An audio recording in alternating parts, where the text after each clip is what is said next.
falsely believing you are slipping because of age. The habit of killing off initiative, imagination, and self-reliance by falsely believing you are too old to exercise these qualities. 2. Self-consciousness of speech. The habit of speaking apologetically of yourself as being old merely because you have reached the age of 40 or 50, instead of reversing the rule and expressing gratitude for having reached the age of wisdom and understanding. 3. Inappropriate dress and action. Trying to appear much younger than your age by going overboard in your attempt to keep up with the style and mannerisms of youth. The 6th basic fear. The fear of death. To some, this is the cruelest of all the basic fears. The reason is obvious.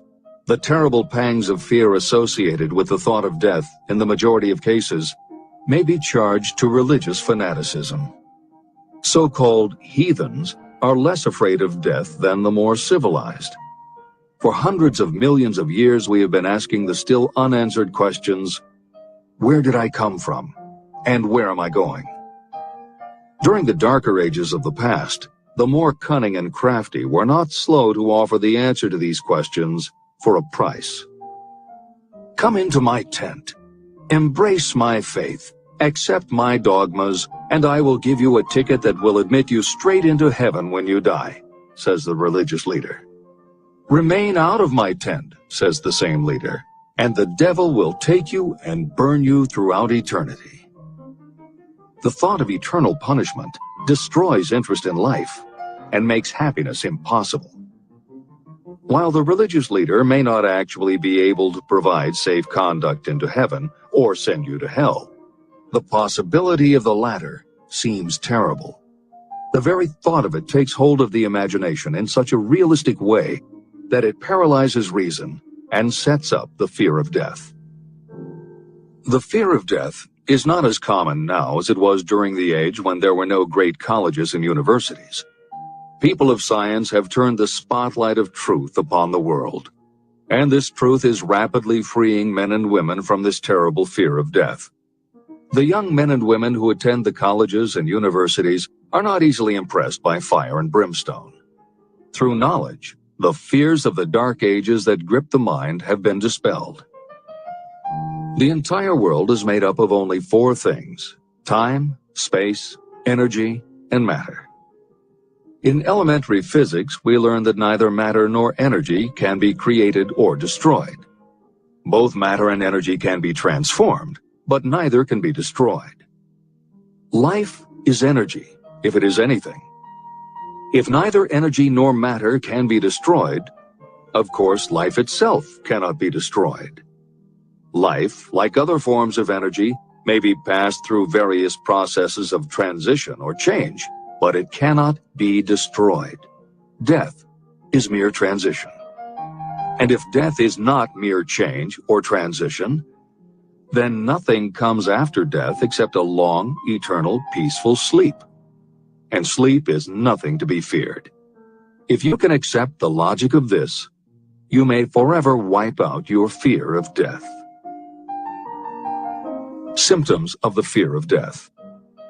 The general symptoms of this fear are: 1. The habit of thinking about dying instead of making the most of life. This is generally due to lack of purpose or lack of a suitable occupation. This fear is more prevalent among the aged, but sometimes the more youthful are victims of it. The greatest of all remedies for the fear of death is a burning desire for achievement, backed by useful service to others. A busy person seldom has time to think about dying. A busy person finds life too thrilling to worry about death. 2. Sometimes the fear of death is closely associated with the fear of poverty, where death would leave loved ones poverty-stricken. 3. In other cases, the fear of death is caused by illness and the breakdown of physical body resistance. 4. The most common causes of the fear of death are ill health, poverty, lack of appropriate occupation, disappointment over love, insanity, and religious fanaticism. The disaster of worry and destructive thinking. Worry is a state of mind based upon fear. It works slowly but persistently. It is insidious and subtle. Step by step, it digs itself in until it paralyzes the reasoning faculty and destroys self-confidence and initiative. Worry is a form of sustained fear caused by indecision. Therefore, it is a state of mind that can be controlled. An unsettled mind is helpless. Indecision makes an unsettled mind. Most individuals lack the willpower to reach decisions promptly and to stand by them after they have been made. We do not worry over conditions once we have reached a decision to follow a definite line of action. I once interviewed a man who was sentenced to be electrocuted 2 hours later. The condemned man was the calmest of the 8 men who were in the death cell with him. His calmness prompted me to ask him how it felt to know that he was going into eternity in a short while. With a smile of confidence on his face, he said, "It feels fine. Just think, brother, my troubles will soon be over. I've had nothing but trouble all my life. It has been a hardship to get food and clothing. Soon, I will not need these things. I have felt fine ever since I learned for certain that I must die. I made up my mind then to accept my fate in good spirit." As he spoke, he devoured a dinner sufficient for 3 men, eating every mouthful of the food brought to him, and apparently enjoying it as much as if no disaster awaited him. Decision gave this man resignation to his fate. Decision can also prevent one's acceptance of undesired circumstances. Through indecision, the 6 basic fears become translated into a state of worry. Relieve yourself forever of the fear of death by reaching a decision to accept death as an inescapable event. Eliminate the fear of old age by reaching a decision to accept it not as a handicap, but as a great blessing that carries with it wisdom, self-control, and understanding. Master the fear of loss of love by reaching a decision to get along without love, if that is necessary. Defeat the fear of criticism by reaching a decision not to worry about what other people think, do, or say. Overcome the fear of ill health by the decision to forget symptoms, and whip the fear of poverty by reaching a decision to get along with whatever wealth you can accumulate without worry.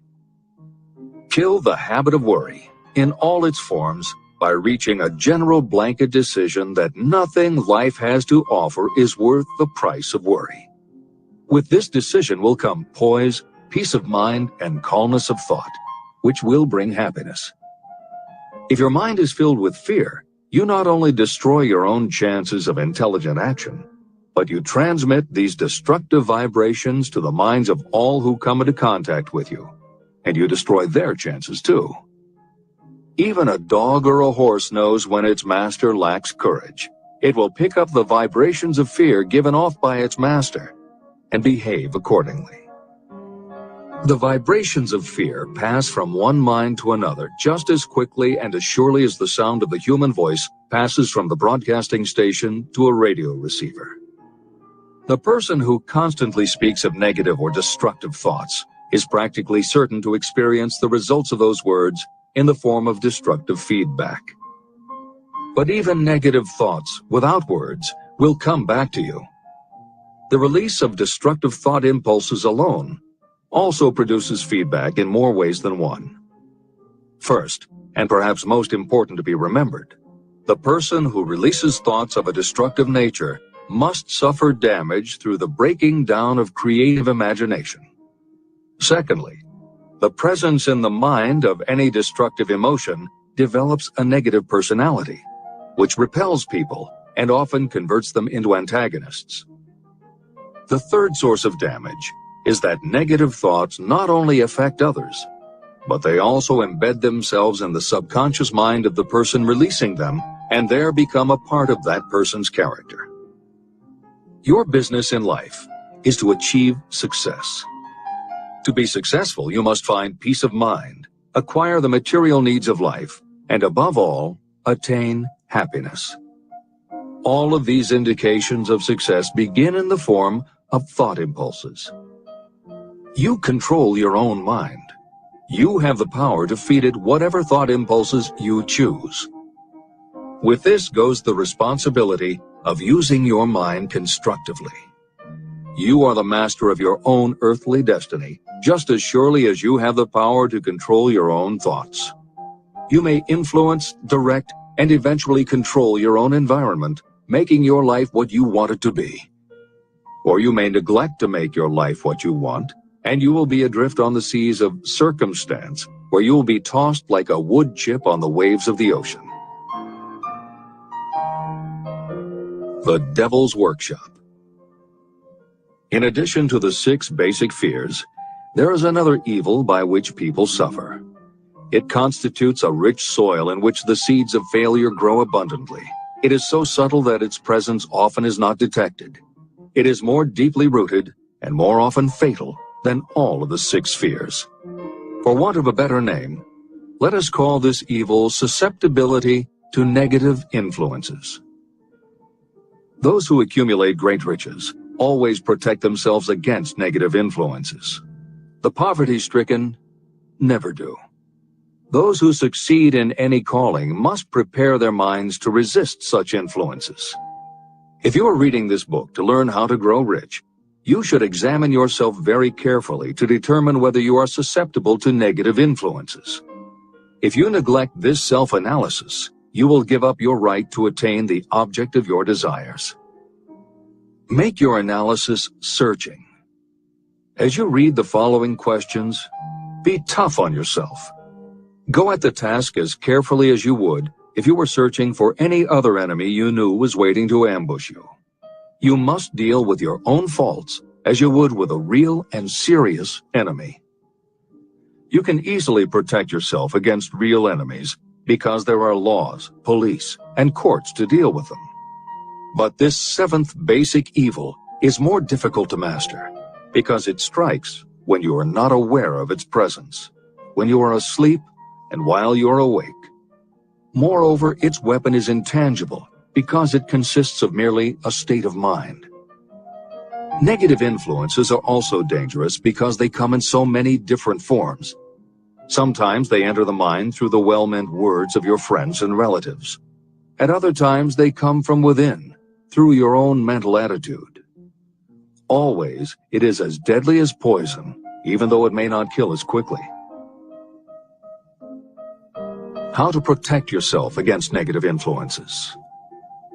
To protect yourself against negative influences, whether of your own making or the result of negative people around you, recognize that your willpower is your defense.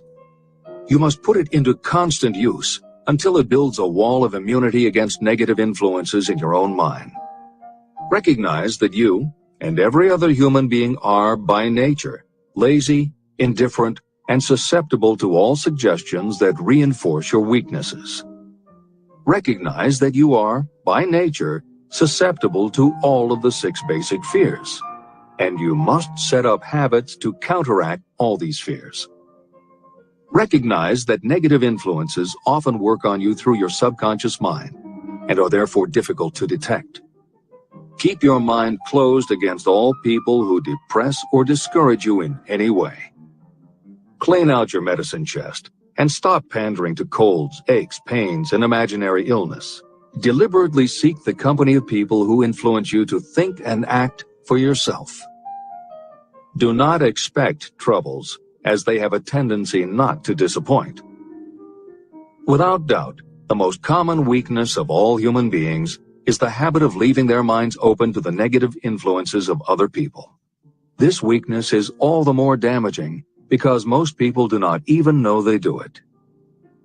The following list of questions is designed to help you see yourself as you really are. You should read through the list now. Then set aside a day when you can give adequate time to go through the list again and thoroughly answer each question. When you do this, I advise that you read the questions and state your answers aloud so you can hear your own voice. This will make it easier for you to be truthful with yourself. Self-analysis questions.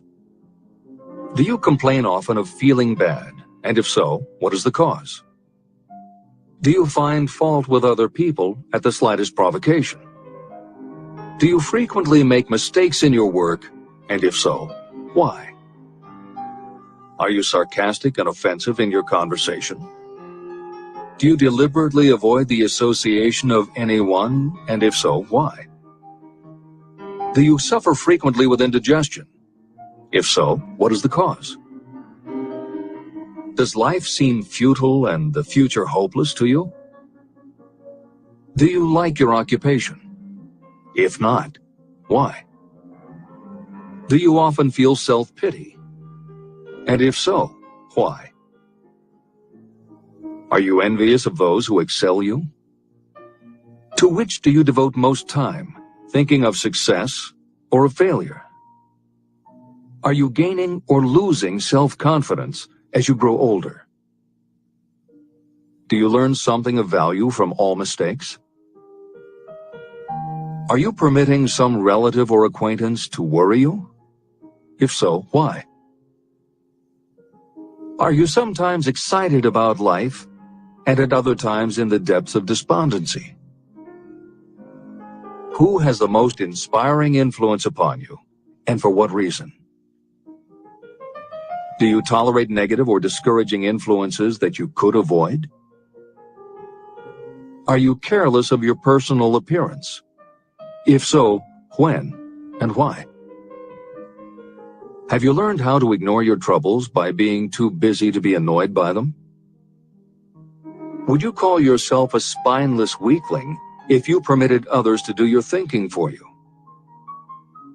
How many preventable disturbances annoy you, and why do you tolerate them?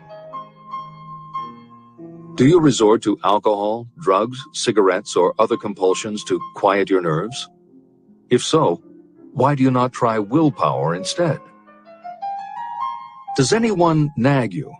And if so, for what reason? Do you have a definite major purpose? And if so, what is it, and what plan do you have for achieving it? Do you suffer from any of the 6 basic fears? If so, which ones? Have you developed a method to shield yourself against the negative influence of others? Do you use autosuggestion to make your mind positive? Which do you value most, your material possessions or your privilege of controlling your own thoughts? Are you easily influenced by others against your own judgment? Has today added anything of value to your stock of knowledge or state of mind? Do you face squarely the circumstances that make you unhappy, or do you sidestep the responsibility? Do you analyze all mistakes and failures and try to profit by them, or do you take the attitude that this is not your duty? Can you name 3 of your most damaging weaknesses? What are you doing to correct them? Do you encourage other people to bring their worries to you for sympathy? Do you choose from your daily experiences lessons or influences that aid in your personal advancement? Does your presence have a negative influence on other people as a rule? What habits of other people annoy you most? Do you form your own opinions, or do you permit yourself to be influenced by other people? Have you learned how to create a mental state of mind with which you can shield yourself against all discouraging influences? Does your occupation inspire you with faith and hope? Are you conscious of possessing spiritual forces of sufficient power to enable you to keep your mind free from all forms of fear? Does your religion help to keep your mind positive? Do you feel it your duty to share other people's worries? If so, why? If you believe that birds of a feather flock together, what have you learned about yourself by studying the friends whom you attract? What connection, if any, do you see between the people with whom you associate most closely and any unhappiness you may experience. Could it be possible that some person whom you consider to be a friend is, in reality, your worst enemy because of his or her negative influence on your mind? By what rules do you judge who is helpful and who is damaging to you? Are your intimate associates mentally superior or inferior to you? How much time out of every 24 hours do you devote to your occupation, sleep, play and relaxation, acquiring useful knowledge, plain wasted time? Who among your acquaintances encourages you most, cautions you most, discourages you most? What is your greatest worry? Why do you tolerate it? When others offer you free, unsolicited advice, do you accept it without question, or do you analyze their motive? What, above all else, do you most desire? Do you intend to acquire it? Are you willing to subordinate all other desires for this one? How much time daily do you devote to acquiring it? Do you change your mind often? If so, why? Do you usually finish everything you begin? Are you easily impressed by other people's business or professional titles, college degrees, or wealth? Are you easily influenced by what other people think or say about you? Do you cater to people because of their social or financial status?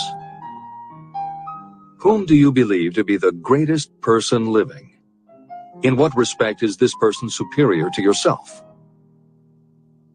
How much time have you devoted to studying and answering these questions? At least one day is necessary for the analysis and the answering of the entire list. If you have answered all these questions truthfully, you know more about yourself than the majority of people. Study the questions carefully. Come back to them once each week for several months, and be astounded at the amount of additional knowledge of great value to yourself you will have gained by the simple method of answering the questions truthfully. If you are not certain about the answers to some of the questions, seek the counsel of those who know you well, especially those who have no motive in flattering you, and see yourself through their eyes.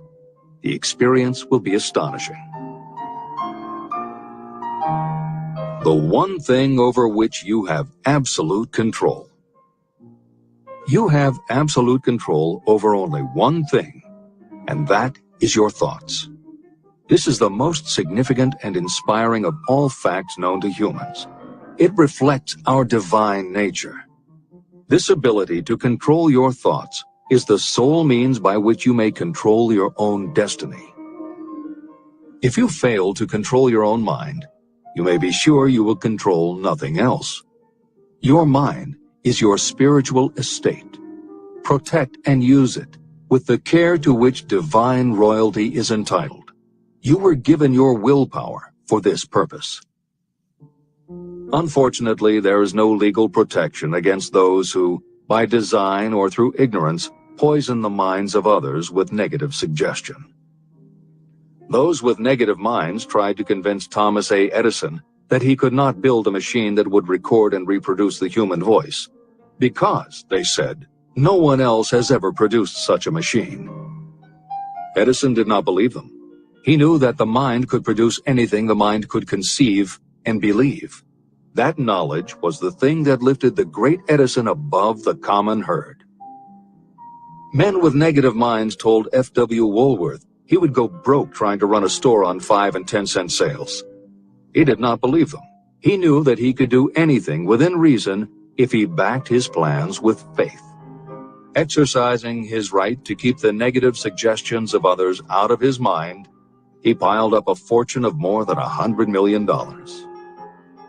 Doubting Thomas's scoffed scornfully when Henry Ford tried out his first crudely built automobile on the streets of Detroit. Some said the thing would never become practical. Others said no one would pay money for such a contraption. Ford said, "I'll belt the earth with dependable motor cars." And he did. For the benefit of those seeking vast riches, let it be remembered that practically the sole difference between Henry Ford and a majority of workers is this: Ford had a mind, and he controlled it. The others have minds that they do not try to control. Mind control is the result of self-discipline and habit. You either control your mind or it controls you. There is no halfway compromise. The most practical method for controlling your mind is the habit of keeping it busy with a definite purpose backed by a definite plan. Study the records of those who achieve noteworthy success, and you will see that they have control over their own minds, and that they exercise that control and direct it toward the attainment of definite objectives. Without this control, success is not possible. 55 Famous Alibis by Old Man If. People who do not succeed have one distinguishing trait in common. They know all the reasons for failure and have what they believe to be airtight alibis to explain away their own lack of achievement. Some of these alibis are clever, and a few of them are justifiable by the facts. But alibis cannot be used for money. The world wants to know only one thing: have you achieved success? A character analyst compiled a list of the most commonly used alibis. As you read the list, examine yourself carefully and determine how many of these alibis you use. Remember, the philosophy presented in this book makes every one of these alibis obsolete. If I didn't have a wife and family. If I had enough pull. If I had money. If I had a good education. If I could get a job. If I had good health. If I only had time. If times were better. If other people understood me. If conditions around me were only different. If I could live my life over again. If I did not fear what they would say. If I had been given a chance. If I now had a chance. If other people didn't have it in for me. If nothing happens to stop me.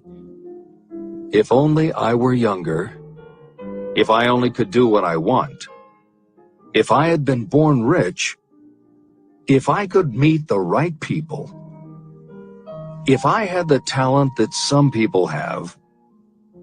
If I dared to assert myself. If only I had embraced past opportunities. If people didn't get on my nerves. If I didn't have to keep house and look after the children. If I could save some money. If the boss only appreciated me. If I only had somebody to help me. If my family understood me. If I lived in a big city. If I could just get started. If I were only free. If I had the personality of some people. If I were not so fat. If my real talents were known. If I could just get a break. If I could only get out of debt. If I hadn't failed. If I only knew how. If everybody wasn't against me. If I didn't have so many worries. If I could marry the right person. If people weren't so dumb. If my family were not so extravagant. If I were sure of myself. If luck were not against me. If I had not been born under the wrong star. If it were not true that what is to be will be. If I did not have to work so hard. If I hadn't lost my money. If I lived in a different neighborhood. If I didn't have a past. If I only had a business of my own. If other people would only listen to me. If, and this is the greatest of them all, if I had the courage to see myself as I really am, I would find out what is wrong with me and correct it. And I know that something must be wrong with the way I have done things, or I would already have the success that I desire. I recognize that something must be wrong with me, Otherwise, I would have spent more time analyzing my weaknesses and less time building alibis to cover them. Building alibis to explain away failure is a national pastime. The habit is as old as the human race and is fatal to success. Why do people cling to their pet alibis? The answer is obvious. They defend their alibis because they create them. Your alibi is the child of your own imagination. It is human nature to defend your own brainchild. Building alibis is a deeply rooted habit. Habits are difficult to break, especially when they provide justification for something we do. Plato had this truth in mind when he said, "The first and best victory is to conquer self. To be conquered by self is, of all things, the most shameful and vile." Another philosopher had the same thought in mind when he said, "It was a great surprise to me when I discovered that most of the ugliness I saw in others was but a reflection of my own nature." Elbert Hubbard, philosopher, author, publisher of the Fra magazine, and founder of the Roy Crofters Community of Artists, said, "It has always been a mystery to me why people spend so much time deliberately fooling themselves by creating alibis to cover their weaknesses. If used differently, this same time would be sufficient to cure the weakness. Then no alibis would be needed." In parting, I would remind you that life is a checkerboard, and the player opposite you is time. If you hesitate before moving, or neglect to move promptly, your men will be wiped off the board by time.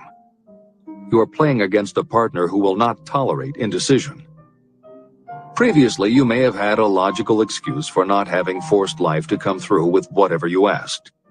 That alibi is now obsolete, because you are in possession of the master key that unlocks the door to life's riches. The master key is intangible, but it is powerful. It is the privilege of creating, in your own mind, a burning desire for a definite form of riches. There is no penalty for the use of this key, but there is a price you must pay if you do not use it. The price is failure.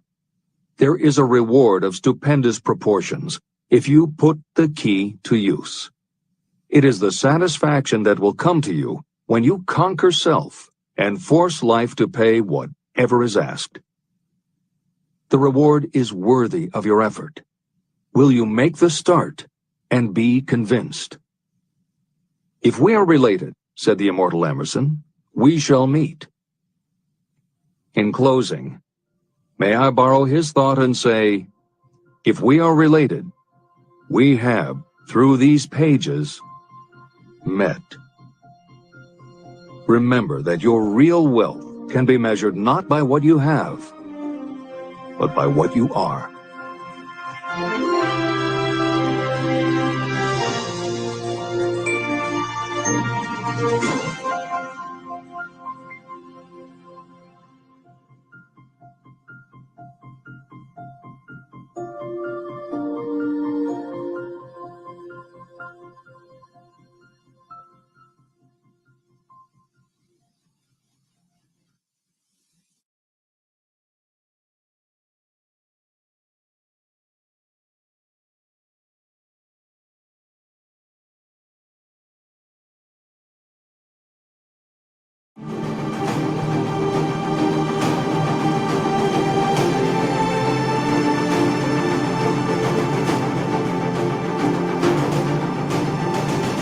Think and Grow Rich by Napoleon Hill. Here's some intriguing facts about it.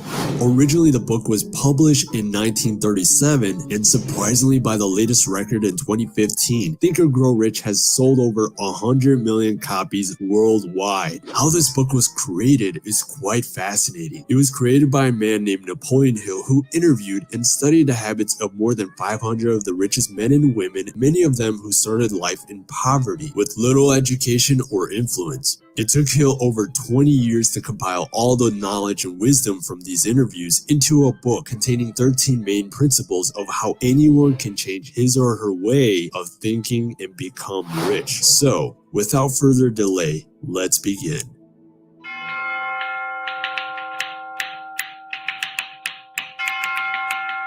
Hill demonstrates the power of thoughts and how it has the power to shape your life, and in this chapter, it sets itself as the foundation of the book. One of the greatest strengths of this book that I've always appreciated was how Hill used real life stories with the lessons. Let's take a look how the power of thought comes into play.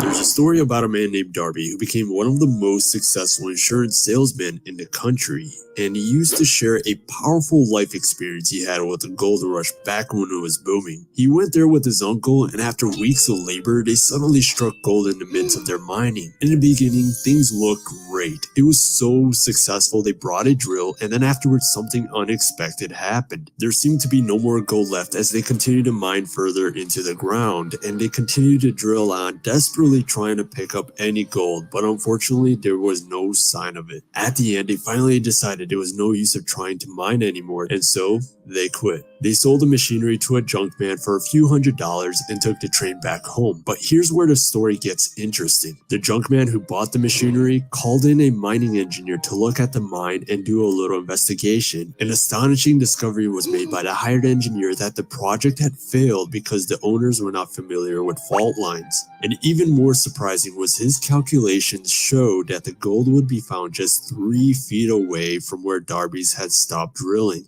And that is exactly where they found all the hidden abundance of gold. The junk man took millions of dollars of gold in from the mine, all because he knew well enough to seek expert counsel before giving up. Now, let's observe what happened from this story. Napoleon Hill points out that Darby and his uncle thought there was no gold left, so they thought there was no use to continue on and gave up. On the other hand, the junk man thought about not giving up on the abandoned project, went the extra miles, and at the end reaped success. Hill demonstrates success comes to those who are success conscious. One of the common causes of failure is the habit of quitting when one is overtaken by temporary defeat. In fact, one of the main weaknesses of mankind is the average person's familiarity to the word impossible. To add to this lesson, the 21st Century Revised Version of Think and Grow Rich provides a modern example about Steven Spielberg, one of the all-time greatest motion pictures directors. There's a funny story in the movie industry how Steven actually broke into Universal Studio. Before he was famous or anything, Steven took a Universal Studios tour, which enables visitors to take a good look inside at the movie business. Steven somehow snuck off from the tour group and hid until the tour ended. When he left, at the end of the day, he said a few friendly words to the gate guard. Afterwards, day after day, he went back into the studio for 3 months. He walked past the guards, they waved at him, and he waved back. What's funny is he always wore a suit and carried a briefcase, letting the guards assume he was one of the students with a summer job in the studio. He got to the point of becoming friends with the directors, writers, and editors. He even got to become friends with the head of the production of Universal Studios' television arm, and one day he got to show the director his college film project, which impressed him so much that he placed Steven under contract with the studio. Over the next few years, Steven directed several movies, including the popular Indiana Jones series, Jaws, and later directed Jurassic Park, which became a hit at the time as one of the most successful movies in history. And what we just saw with Steven Spielberg becoming a movie director dominated his thoughts so much that he went beyond what others would do, sneaking into guarded buildings to get the chance to become friends with the directors. Remember this lesson. In order to achieve something great, your thoughts have a great effect on your actions and habits, which ultimately has an effect on your outcome. This is why it's important to change our minds from failure consciousness to success consciousness. So before we continue to the next chapters, question for you. Assuming wealth is what you want to accomplish, are you determined enough and willing to try harder to achieve it no matter what and how many times you'll face adversities? Think about that. A long time ago, a great warrior had to make a decision which ensured his success on the battlefield. He was about to send his armies against a powerful foe whose men outnumbered his own. He loaded his soldiers into boats, sailed to the enemy's country, unloaded the soldiers and equipments, and then gave the order to burn the ships. Addressing his men before the first battle, he said, "You see the boats going in smoke. That means we cannot leave these shores yours alive unless we win. We now have no choice. We win or we perish. At the end of it all, they won. Now, why did I tell you this story? It's because every person who wants to win in anything must be willing to burn his ships and cut all sources of retreat. Only then you'll be sure of maintaining the state of mind which is essential to success, known as a burning desire. Now, last time we learned about the importance of thoughts, which deeply ties with today's lesson of Napoleon Hill's first step to riches, which is desire, the starting point of all achievements. You're going to want to pay close attention to what's coming next because reality is everyone wishes for money, but Napoleon Hill states that wishing alone will not bring money. That's just wishful thinking, unless you have a true burning desire. Without desire, there will be no motivation or cause for action. Having a burning desire will produce a greater chance for yourself to create wealth because with that state of mind, like the great warrior who ordered to burn the ships, winning the battle became an obsession. When you reach that state of mind, you begin planning on definite ways and means to acquire riches, backing those plans with persistence. Here's 6 practical steps from this chapter that Hill puts together that was approved by Andrew Carnegie and Thomas Edison for directing your desire into reality. Step number 1. Fix your mind on the exact amount of money you desire. Step 2. Determine exactly what you intend to give in return for the money. Step 3. Establish a date you want to have it achieved. Step number 4. Create a definite plan for carrying out your desire and put it into action. Step number 5. Write out the exact amount of money you intend to acquire and what you're willing to give in return for it. And finally, step number 6. Read out your statement out loud twice daily. As you read, see, feel, and believe yourself in possession of the money. Remember, for true success, desire is crucial because wishful thinking will result in frustration. And it is this desire that catapults you into action that brings results. Desire pushes you out of your comfort zone because when you desire something, you will not sit idly without doing everything possible to attain the object of your desire. I want to finish off this chapter with an incredible true story that happened with Napoleon Hill's second son, Blair Hill. Blair was born with no ears, and the doctor said to Napoleon that the child might be deaf and mute for the rest of his life. Despite what the doctors told him, Napoleon's reaction was a silent vow deep in his heart to find a way for Blair to one day be able to hear and to speak. He thought of the words of Ralph Waldo Emerson as, quote, "The whole course of things goes to teach us faith. We need only obey. There is guidance for each of us, and by lowly listening, we should hear the right word." So, what was that right word? Napoleon said his word was desire. More than anything, he wanted his son to be able to hear and to speak, and he was incredibly determined to transplant that burning desire into his own son as he grew up. One of the greatest things Napoleon did was creating bedtime stories for Blair with themes designed to develop in him self-reliance, imagination, and a keen desire to hear and to be normal, as well as to establish the belief that his affliction was not a liability, but an asset of great value. Blair progressed through the grades despite having poor hearing and went out to pursue advanced education at the University of West Virginia. And one day he got the chance to try hearing aids, but he never found a device that worked for him. He didn't give up. His desire was still in him. So later, in his last year of college, he got to try out a different hearing aid, which was specifically designed for him by another hearing aid company. The hearing aid proved to be absolutely perfect for Blair. He was so excited, he immediately telephoned his mother, and he was overjoyed to hear her voice perfectly. This was the most important turning point in Blair's life, and for his and Napoleon's dream of normal hearing and speech was now fulfilled. This burning desire is what eventually led Blair in bringing hope and a practical relief to thousands of deafened people and expanding the hearing aid company. This forever changes limitation into a priceless asset of value, not just for himself, but to multitudes around the world. What Blair learned from his father always stayed with him, and that lesson was every adversity brings with it the seed of an equivalent advantage. Remember, in anything you want to do, desire is the starting point of all achievements.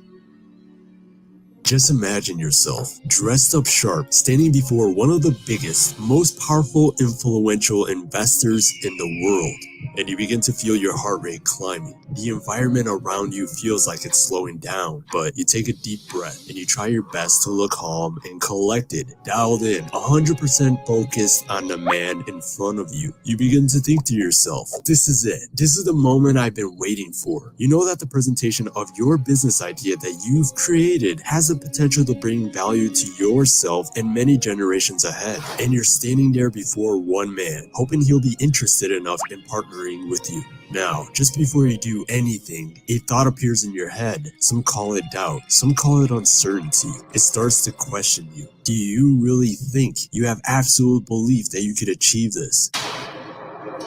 Great. Now what? That was a heavy blow to your self-confidence. As you imagined this, you might have felt like you were in the show Shark Tank, but this actually happened in the year 1900, based on a true story of Charles M. Schwab meeting J.P. Morgan. What's awesome about this story is Charles M. Schwab successfully uses the second principle of Think and Grow Rich. Let's take a look and see what happened.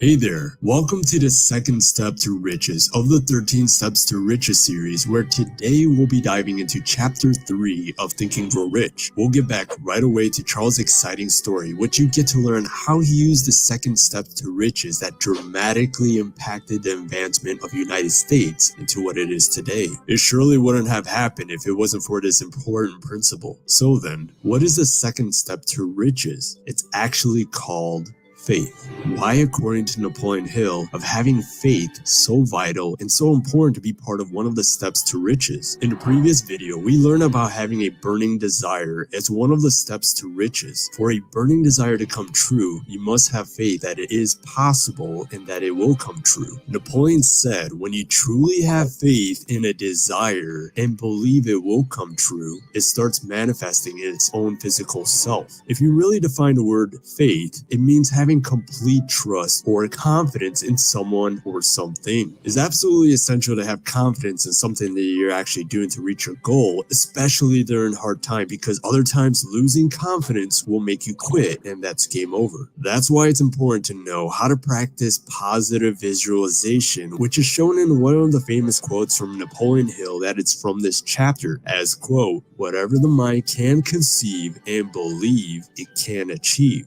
Here's a simple example of that. When someone sees himself in a negative way and communicates negative beliefs to his subconscious mind, he will end up living a negative life. On the other hand, someone who is positive always sees himself as successful and visualizes his desire being fulfilled will have a greater chance of eventually reaching success and a wealthy life. Okay, now let's get back and see how this principle worked for Charles M. Schwab that led to the formation of United States Steel Corporation in the early 1900s. Schwab had developed an idea based on interactions of various competing steel mills to unite them all under a trust of one unified corporate structure. To make this opportunity work correctly, there needed to be a massive influx of capital investment and a unification of all the other steel mills, and he became focused on one man that has the power and capital to help him create this. His name is J.P. Morgan. Keep in mind, there were many others who came before this man with their business ideas, but he would just ignore them. But Schwab was able to take this idea, have faith, aka complete trust or confidence in his idea, and present this idea to J.P. Morgan. His ultimate faith in his idea and in himself marveled J.P. Morgan. From this, the United States Steel Corporation was born. It later became one of the largest steel producers and largest corporations in the world, and Schwab rose to a position of power, fame, and riches. So, if you find it is hard for you to have faith, the answer revolves around the third step to riches using an effective technique which will be in the next chapter. Again, remember this, whatever the mind can conceive and believe, it can achieve. Hill believes if you want to achieve whatever you want in life, you must first see it in your mind and then absolutely believe in it. Whether you believe you can or you cannot, you are right. Did you know the subconscious mind is like a giant file library of all your memories? In fact, this is the place where all your choices are determined on how you respond to life and how you make important decisions. Strong emotions such as fears, desires, and urges all stem from the subconscious mind, which largely affects how you see the world and your place in it. If you compare the power of your conscious mind to your subconscious mind, your consciousness is extremely limited compared to your subconsciousness. The conscious mind is only a small fraction of your mental capacity that governs your awareness through the 5 main senses such as sight, hearing, touch, taste, and smell. The subconscious mind is where all the majority of your total mental capacity is used for registering everything behind the scene. And this is where the magic happens. Take a look at this. The brain is incredibly complex. It's consisting of about 100 billion neurons, making on the order of 100 trillion connections. It's incredible to know how your subconscious mind is always on autopilot even when you're asleep. It's constantly maintaining your physical body, such as your organs, and your natural or learned tendencies for better or worse. Now, why is this all important? In the previous video, we went over an important principle of Think and Grow Rich by Napoleon Hill called faith. There's a very strong reason why sometimes we do not believe in achieving our own wishes, despite even though we want something, we do not believe we deserve it. In other words, we lack faith in achieving our goals. Well, in this chapter of Think and Grow Rich, according to Napoleon Hill, what you need to learn next will help you increase your belief and help you train your subconscious mind to attain the success you want. How do we really do that? It's by applying the third principle of Think and Grow Rich called autosuggestion. You see, autosuggestion is an effective technique shared by multitudes of wealthy individuals that Napoleon Hill interviewed during his 20-year journey. Interesting, right? Well then, how does this principle work? You see, as we talked about, your life is experienced mainly through your 5 senses, which is sight, hearing, smell, taste, and touch. Hill says that all these 5 main senses contribute to the formation of new thoughts, which later gets processed and filtered by your consciousness before it enters into your subconscious. The conscious mind serves as an outer guard filter which either lets your thoughts pass or be rejected before entering in your subconscious mind. Once the thought reaches into the subconscious mind, it gets planted like a seed and cultivates over time, ultimately influencing your behavior, emotions, and future actions. Napoleon Hill notes that in order for thoughts to make it into the subconscious mind, it must be mixed with emotions or feelings. The reason being is your subconscious mind only recognizes and acts only upon thoughts that have been well mixed with emotions or feelings. Here's an example of that. Just imagine you are a thought bubble, waiting outside in a single file line with the other